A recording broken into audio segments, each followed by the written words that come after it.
Kejanggalan atas kasus tewasnya Brigadir J di rumah dinas Kadif Propam Polri nonaktif Irjen Verdi Sambo mulai terungkap. Berikut dua kejanggalan terhadap atau mengenai sosok Baradae yang ditetapkan menjadi tersangka yang kini mulai terbukti. Polisi telah menetapkan Barada Eliezer alias Baradae sebagai tersangka. Kasus yang sudah berjalan nyaris sebulan itu menetapkan Baradae dengan pasal 338 Kitab Undang-Undang Hukum Pidana, junto pasal 55 dan 56 KUHP dengan ancaman hukuman penjara 15 tahun. Jika membandingkan penjelasan awal polisi dengan temuan terbaru Lembaga Perlindungan Saksi dan Korban atau LPSK, maka akan muncul perdebatan mendasar mengenai sosok Baradae. Penjelasan polisi dimaksud berasal dari Kapolres Jakarta Selatan yang saat itu masih dijabat oleh Kombes Pol Budi Herdi Susianto. Menurut versi awal penjelasan polisi, Baradae disebut seorang jago tembak. Dalam baku tembak itu menurut polisi mengakibatkan Brigadir J tewas di lokasi kejadian. Sementara Baradae sama sekali tidak mengalami luka dalam insiden tersebut. Baradae disebut melepaskan tembakan 5 kali ke arah Brigadir J. Dari 5 tembakan itu, 4 diantaranya mengenai tubuh Brigadir J. Polisi menyebut Baradae sebagai penembak nomor 1 di resimen pelopor Brimob. Bahkan Baradae katanya jago menembak. Saat ini Kombes Pol Budi Herdi Susianto sudah dinonaktifkan dari jabatannya. Untuk diketahui, resimen pelopor adalah satuan pelaksana utama yang berada di bawah Korps Brimob Polri yang bertugas membina dan meningkatkan kemampuan personil dan mengerahkan kekuatan satuan atas perintah Kakor Brimob Polri. Tugas dan fungsi menyelenggarakan fungsi penindakan massa dan lawan insurgensi guna terwujudnya keamanan dalam negeri. Wakil Ketua LPSK Edwin Partogi Pasaribu menyatakan dalam keterangan yang diterima pihaknya berdasarkan pemeriksaan psikologis Baradae sebanyak 3 kali ditemui ada beberapa fakta baru. Adapun hal tersebut terkait peran dan tugas Baradae di keluarga Irjen Pol Verdi Sambo.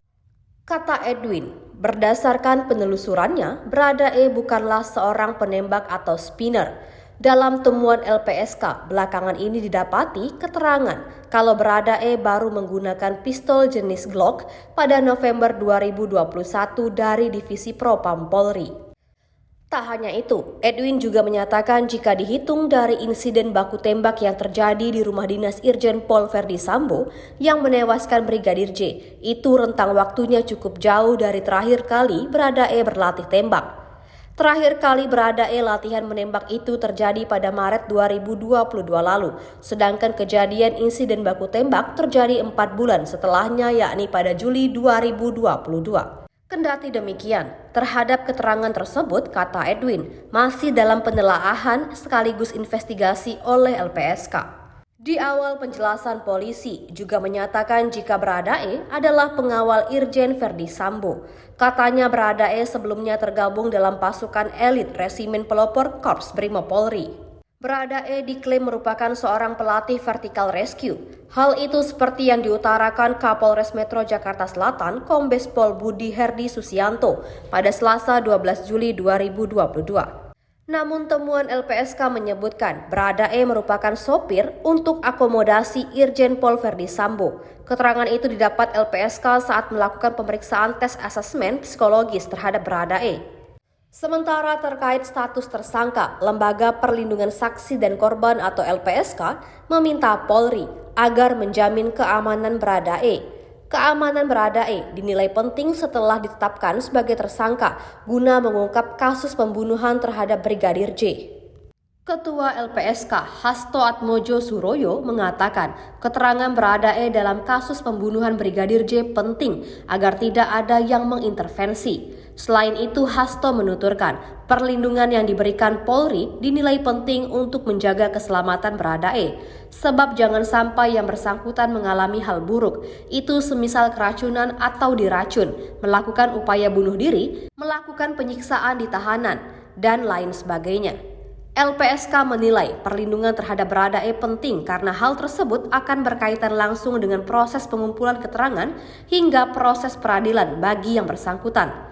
Hasto menambahkan, LPSK menjamin akan memberikan perlindungan kepada Baradae meskipun yang bersangkutan hingga kini masih berstatus sebagai pemohon lembaga tersebut. Namun dia menuturkan, untuk menjadi terlindung LPSK, Baradae terlebih dahulu harus menyanggupi sebagai justice kolaborator atau saksi pelaku yang bekerja sama untuk mengungkap kasus kematian Brigadir J di rumah dinas Kadif Propam Polri nonaktif Irjen Verdi Sambo.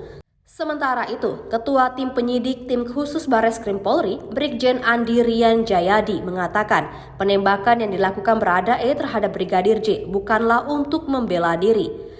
Baradae, kata dia, ditersangkakan atas laporan polisi dari keluarga Brigadir J yang melaporkan dugaan pembunuhan berencana dengan dugaan pasal 340, Junto 338, Junto 351 ayat 3, Junto 55 dan 56 KUHP. Andi menjelaskan, penetapan tersangka Baradae dilakukan berdasarkan hasil pemeriksaan saksi-saksi, uji forensik, laboratorium forensik, barang bukti CCTV, termasuk hasil gelar perkara. Meski telah menetapkan satu tersangka, tim penyidik tim khusus Bareskrim Polri masih melakukan pemeriksaan saksi-saksi terkait perkara ini. Pemeriksaan saksi-saksi dan penggalian barang bukti terus dilakukan untuk mencari tahu apakah ada tersangka lain dalam kasus ini. Tribuners, untuk mengetahui informasi lebih lanjutnya, Anda dapat menyaksikan di YouTube Tribun Pontianak.